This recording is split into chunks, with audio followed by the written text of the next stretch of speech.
Hello, আসসালামু আলাইকুম। কেমন আছেন সবাই? আলহামদুলিল্লাহ আমি অনেক ভালো আছি। তো বন্ধুরা, আজকে রান্না করব মুরগির খাল পাও। আর মুরগির খাল পাও খেতে আমার ছেলে আমি খুবই পছন্দ করি। তো মাংসর চেয়ে শাড়ি মাংসর চেয়ে কিন্তু মুরগির খাল পাও খেতে খুবই ভালো লাগে। আর এই মুরগির খাল পাও আমি নিয়েছি টাঙ্গাইল পার্কের বাজার থেকে। তো যে আমার ভিডিও টাঙ্গাইল থেকে দেখতেছেন তো সেই সব জানবেন যে পার্কের বাজারে কি কি পাওয়া যায়। ওখানে সব ধরনের জিনিসই পাওয়া যায়, একদম টাটকা ইনটেক।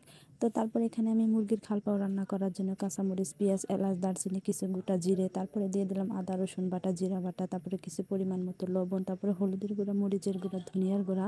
তো সব কিছু দিয়ে এটা কিন্তু আমি ঝাল ঝাল করে রান্না করবো। আর গরুর ভুঁড়ি যেভাবে রান্না করে ঠিক সেইভাবে রান্না করব। একদম কষিয়ে রান্না করব, কোনো পানি টানি কিচ্ছু দেবো না, মানে অল্প পরিমাণ যেটুকু পানি লাগে সেটুকুই দেবো, না হলে তো মাটির চুলায় রান্না করতেছি পুড়ে যাবে নিচে, আর পুড়ে গেলে কিন্তু যে কোনো তরকারি ভালো লাগে না খেতে।